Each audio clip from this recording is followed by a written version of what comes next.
అందుకే అమ్మలాంటి ప్రాణి లోకంలో లేదు. శాస్త్రాలు కూడా మొట్టమొదటి నమస్కారం ఎవరికి చేయించాయి అంటే మాతృదేవో భవ. మాతృదేవో భవ అంటే భగవంతుడు అమ్మ రూపంలో ఉన్నాడు అని కాదు దాని అర్థం. అమ్మయే భగవంతుడై ఉన్నది. భగవతి అమ్మ, అమ్మ భగవంతుడు రెండు కాదు.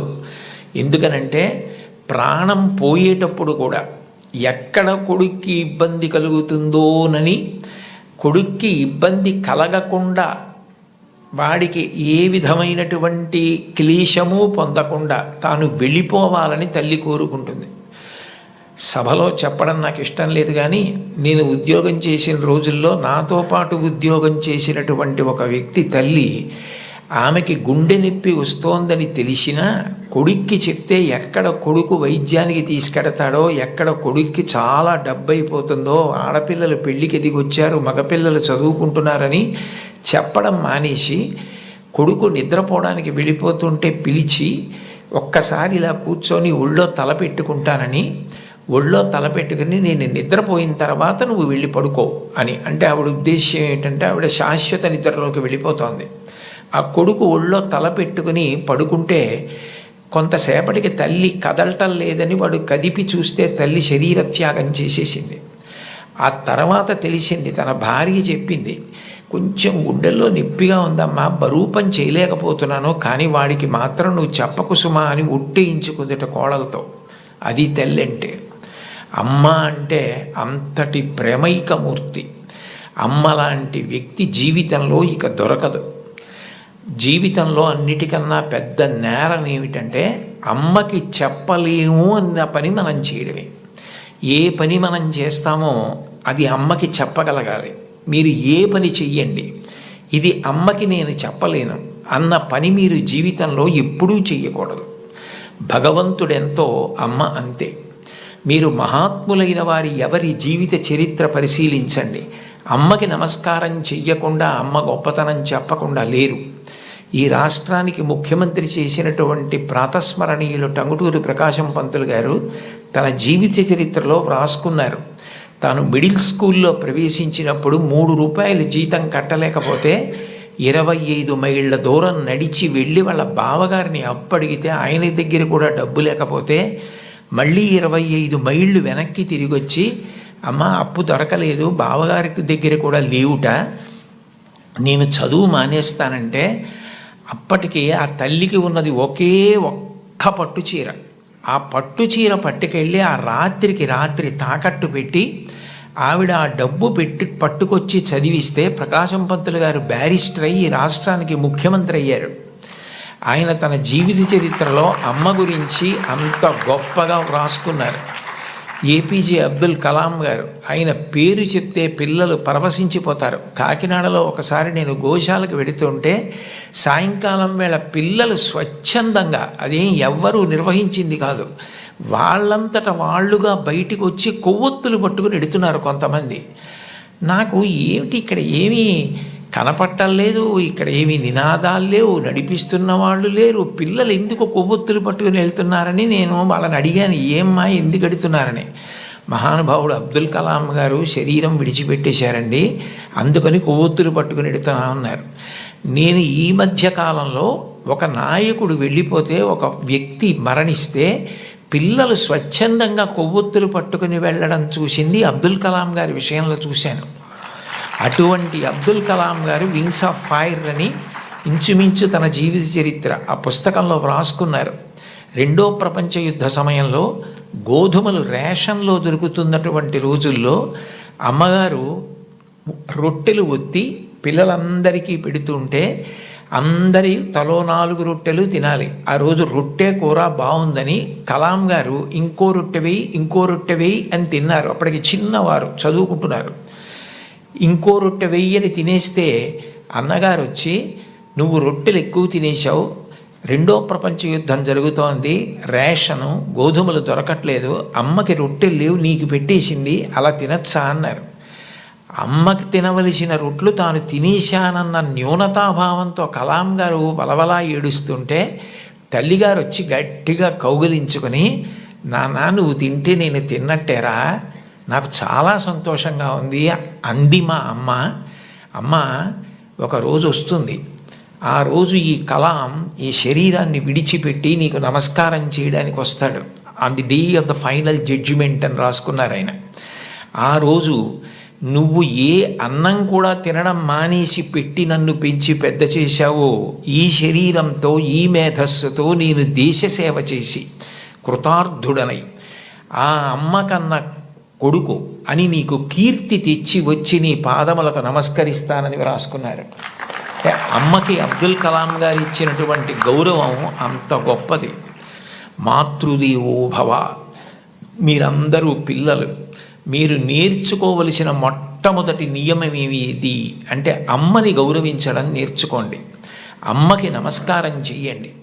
మీరు పాఠశాలకి వచ్చేటప్పుడు అమ్మకి నమస్కారం చేసి రావడం మీకు అలవాటైతే మీ అమ్మగారి కన్నా మీకు అత్యంత ప్రేమతో ఆశీర్వచనం చెయ్యగలిగిన వ్యక్తి ఈ సృష్టిలో వేరొకరు ఉండరు. ప్రాణం పోయేటప్పుడు కూడా మీరు వృద్ధిలోకి రావాలని కోరుకునే ఏకైక వ్యక్తి ఎవరైనా ఉంటే తల్లి ఒక్కతే. అంత గొప్పది అమ్మ. బాలమురళీకృష్ణ గారి తల్లి ఆయన పుట్టిన 10 రోజుల్లో మరణించారు. ఆయన వ్రాసుకున్నారు, నన్ను కనడానికే మా అమ్మ పుట్టిందేమో అని రాసుకున్నారు.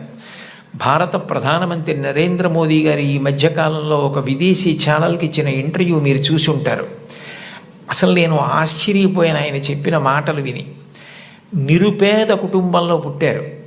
వాళ్ళ అమ్మగారు అంత కష్టించి పనిచేసేవారు, వాళ్ళ నాన్నగారు కూడా అంత కష్టపడి పనిచేసేవారు. ఆయన ఆ ఇంటర్వ్యూలో ఒక మాట అన్నారు, అసలు నాకు బూట్లు వేసుకోవడం అంటే తెలియదు, కానీ బూట్లు లేవన్న పేదరికం మా మనసుకి అందకుండా మా అమ్మ పెంచింది. అంటే ఉన్నదానిలో అంత తృప్తిగా బ్రతకడం మా అమ్మ నేర్పింది. మాకిది లేదు, మేము చేతకాని వాళ్ళం, మేము వెనకబడిపోయాం అన్న భావన కలిగితే ఉత్సాహం రాదు. అటువంటి భావన కలగకుండా ఎప్పుడూ ఉన్నదానితో తృప్తిగా పరమ సంతోషంగా గడిపాం. అన్నదమ్ములు, అక్క చెల్లెళ్ళు అందరం కలిసి అని ఆయన ఇంటర్వ్యూ చేస్తున్న వ్యక్తి వంక తిరిగి, ఇప్పుడు మన ఇద్దరం కూర్చున్న గది కన్నా కిటికీ లేని ఒకే తలుపు ఉన్న చిన్న గదిలో కలిసి మెలిసి బతికి పడుకుని పెరిగి పెద్దవాడినైన వాడిని చెప్పుకున్నారు. అటువంటి మహోత్కృష్టమైన వ్యక్తులు కూడా తల్లికి తండ్రికి అంత గౌరవం ఇచ్చారు. సందర్భం కాబట్టి ప్రస్తావిస్తున్నాను. మన గౌరవ ముఖ్యమంత్రి నారా చంద్రబాబు నాయుడు గారు స్వయంగా ఒక వ్యాసం రాశారు. తల్లికి జేజే, తండ్రికి జేజే, గురువుకు జేజే అని ఒక పుస్తకం ఉంది. ఆ పుస్తకంలో బహుశా నాకు జ్ఞాపకం ఉంటే 3వ వ్యాసం అనుకుంటాను. ఆ వ్యాసంలో ఆయన ఒక విషయం ప్రస్తావన చేశారు. వాళ్ళ అమ్మగారి పేరు అమ్మಣ್ಣమ్మ గారు. ఆవిడ చిన్నతనంలో చంద్రబాబు నాయుడు గారిని పిలిచి ఒక కథ చెప్పారట. ఒరే నాన్న, మనిషి కష్టపడాలి. ఎందుకు కష్టపడాలో తెలుసా? ఒకరింట్లో ఒక పంది, ఒక నక్క 2 ఉండేవి. ఆ పంది చాలా కష్టపడి పనిచేసి మధ్యాహ్నం ఇంటికి భోజనానికి వచ్చేది. నక్క పని చేయడం మానేసి చెరుకు తోటల్లో తిరుగుతూ ఊళలు వేస్తూ వచ్చే ముందు బురదలో పొర్లాడి వచ్చేది. పంది ఒళ్ళు కడుక్కుని వచ్చేది. ఇంటికొచ్చి శుభ్రంగా ఉన్న పందిని చూసి ఇదేం పని చేయలేదనుకుని మంచినీళ్లు మాత్రమే పోసేవాడు యజమాని. నక్క ఒంటి నిండా బురదంటించుకోవడం చూసి ఇది బాగా కష్టపడింది అనుకుని బాగా దానికి తిండి పెట్టేవాడు. మోసం ఎన్నాళ్ళు దాగుతుంది? కొన్నాళ్ళకి ఎవరు కష్టపడుతున్నారో తెలిసిపోయింది. తెలిసిపోయిన తర్వాత నక్కని కొట్టి తరిమేసి పందికి తన పిల్లనిచ్చి పెళ్లి చేసి ఇల్లరికం అల్లుడిగా తెచ్చుకున్నాడు రా, ఇంటి పనివాడు ఇంటల్లుడయ్యాడు రా. కష్టపడినవాడు వెనక్కి తిరిగి చూడడు జీవితంలో. కష్టపడడం నేర్చుకో అని మా అమ్మ నాకు చిన్నతనంలో చెప్పింది. మా అమ్మ చెప్పిన కథ నా జీవితానికి దిశానిర్దేశం చేసింది. ఆనాటికి ఈనాటికి ఏనాటికి నాకే కాదు మా ఊరంతటికి అదే భగవద్గీత. నేను యథాతథంగా ఆయన వ్రాసిన వ్యాసంలో మాటలే చెప్తున్నాను. ఆ మాటలే నాకు స్ఫూర్తి. ఇప్పటికీ కష్టపడడం నాకు అంత సంతోషం. ఆ కష్టపడడం అన్నది నేను మా అమ్మగారి దగ్గర నేర్చుకున్నాను. ఆ కష్టపడే ఇవాళ ఈ స్థితికి వచ్చాను. నేను ముఖ్యమంత్రినైనా మా అమ్మగారు మాత్రం మా ఇంట్లో గట్టిగా 3 రోజులు ఉండడానికి ఇష్టపడేది కాదు. మళ్ళీ వెళ్ళిపోయి ఆ నారావారి పల్లెలో తెల్లవారి 5 గంటలకి లేచి గొడ్డు గోద పొలము పనులు అవి చేసుకోవడం, ఆ కష్టపడ్డము ఆవిడికి ఎంత సంతోషము అని అమ్మగారి ప్రేరణతో తాను ఎంత వృద్ధిలోకి వచ్చారో వ్రాసుకున్నారు. నేను ఏదో 4-5 విషయాలు మాత్రమే ప్రస్తావించాను. లోకంలో తల్లిని మించిన దైవం లేదు. మీరు జీవితంలో ఎప్పుడైనా అమ్మ నువ్వేం చేశావని అడిగితే, మీరు అమ్మకి చెప్పలేని స్థితి కలిగితే, మీరు చేసిన పని మీ అమ్మగారికి మీరు చెప్పలేకపోతే అంతకన్నా ఆత్మద్రోహం ఇంకొకటి లేదు. మీరు ఏది చేసినా మీ అమ్మగారికి చెప్పగలగాలి. ఇది నేను మా అమ్మకి చెప్పలేను అన్న పని చెయ్యకండి. మీరు ఒకవేళ తప్పు చేసినా మిమ్మల్ని క్షమించడానికి సిద్ధంగా ఉండే మొదటి వ్యక్తి ఈ ప్రపంచంలో ఎవరైనా ఉంటే అమ్మే. అమ్మకి చెప్పకుండా ఉండకండి. తండ్రిని జీవితాంతం దైవంతో సమానంగా చూడాలి.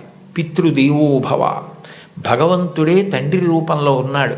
వేదంలో, యజుర్వేదంలో అష్టమానువాకంలో రుద్రాధ్యాయంలో అంటారు, నమ శంకరాయచ మయస్కరాయచ నమ శివాయచ శివతరాయచ అని. మన కంటికి కనపడని భగవంతుడు తండ్రి రూపంలో ఇంట్లో తిరుగుతున్నాడు. ఎప్పుడు బిడ్డ వృద్ధిలోకి రావాలని అహరహం కోరుకునేవాడు ఎవరైనా ఉంటే తండ్రి. తను ఎంత కష్టపడనివ్వండి, ఆయన బెంగపెట్టుకోడు. కానీ ఆయన కోరుకునేది ఒకటే, పుత్రాది చేత్పరాజయం. తను ఎంత కీర్తి సంపాదించినా తనకన్నా కూడా కీర్తివంతుడు కొడుకై, ఈయనకన్నా ఈయన కొడుకు గొప్పవాడండి అనిపించుకొని కొడుకు చేతిలో ఓడిపోతాట తండ్రి ఆనందపడిపోతాట. అంటే తండ్రికి ఈ కొడుకు పట్ల ఎంత ప్రేమ ఉంటుందో చూడండి. ఈ సందర్భం వచ్చింది కాబట్టి మీకు ఒక విషయం మనవి చేస్తాను. నేను ఒకప్పుడు విశాఖపట్నంలో ధర్మసోపానాల మీద ప్రసంగాలు చేస్తున్నాను. ఆ రోజుల్లో విశాఖపట్నంలో ఉన్న పాఠశాలల్లో ఉన్న విద్యార్థులకి మా నాన్నగారు అన్న విషయం మీద మాట్లాడమని వ్యాసరచన పోటీ నిర్వహించారు. వ్యాసరచన పోటీ నిర్వహిస్తే కొన్ని 100 మంది పిల్లలు పాల్గొన్నారు. అందులో 10 పేపర్లు చిట్ట చివర సెలెక్ట్ చేసి నాకు పంపించారు. ఇందులో ఫస్ట్, సెకండ్, థర్డ్ ప్రైజులు నిర్ణయించమని. నేను పేర్లు చూస్తే ఒకవేళ నాకు ఏదైనా పక్షపాతం కలుగుతుందేమో, సుశీల అని కనపడింది అనుకోండి, తెల్లవారుజామునే మా అమ్మ గుర్తొచ్చి మార్క్ ఎక్కువ వేస్తానేమో అని నేను పేర్లు చూడకుండా పేపర్లు దిద్ది మార్కులు వేసేసి తర్వాత పేర్లు చూశాను. చూస్తే నేను ఫస్ట్ ప్రైజ్ ఇచ్చినటువంటి వ్యక్తి ఒక మహమ్మదీయ బాలిక. నేనేం మార్చలేదు సుమండి, అట్లాగే ఇచ్చేసాం. అప్పుడు ఆ బహుమతులు ఇస్తున్న సభకి అప్పుడు తిరుమల తిరుపతి దేవస్థానాలకి కార్యనిర్వహణాధికారి మాన్యులు శ్రీ ఎల్వి సుబ్రహ్మణ్యం గారు, ఆయన ముఖ్య అతిథిగా వచ్చారు. ఆయన ప్రైజ్ ఇస్తూ ఈ పిల్ల ఏం రాసింది మైక్లో చదివి వినిపించమనండి అన్నారు. అంటే ఆ పాప పేపర్ చదివింది. అందులో ఆమె ఏం రాసిందంటే, వాళ్ళ అమ్మగారు టీచరు, వాళ్ళ నాన్నగారు కూడా ఏదో ఉద్యోగం, ఆయనకి బ్లడ్ క్యాన్సర్ వచ్చింది, చూసుకోలేదు, ముదిరిపోయింది, 3 నెలల్లో చనిపోతారని చెప్పారు. ఆయన తన భార్య దగ్గరికి వెళ్ళి అడిగింది ఏంటంటే, ఈ 3 నెలలు నేను చనిపోతానన్న విషయం పిల్లలకి చెప్పద్దు, వాళ్ళు ఏడిస్తే నేను చూడలేను, నేను చనిపోయాక వాళ్ళు ఎటు ఏడుస్తారు, అప్పుడు నేను ఆపలేను, నేను బ్రతికుండగా వాళ్ళు ఏడవడం నేను చూడలేను, కాబట్టి నేను చనిపోతాను 3 నెలల్లో అన్న విషయాన్ని మాత్రం నా పిల్లలకి చెప్పద్దని రాత్రింబవళ్ళు హక్కున చేర్చుకొని మా భవిష్యత్తు కోసం ఇంకా కష్టపడి అంత జాగ్రత్తగా వ్యవస్థ చేసి 3 నెలల తర్వాత ఆయన మరణిస్తారని తెలిసి చిట్ట చివరి కాలంలో 3 దగ్గర పెట్టుకొని చెప్పకుండా అంత ప్రేమ చూపించి కన్నుల నీరు కారుస్తూ 3 వంక గుడ్లు తిప్పుతూ ప్రాణం వదిలేశారు ఆయన. తండ్రి అంటే అది. అంతటి త్యాగశీలి మా నాన్న. ఇది నాకు తెలిసున్న తండ్రి. ఇంతకన్నా తండ్రి గురించి చెప్పడం నాకు రాదని రాసింది ఆ అమ్మాయి. ఆ అమ్మాయికి ఫస్ట్ ప్రైజ్ ఇచ్చాం. తండ్రి అంటే అంత గొప్పవాడు.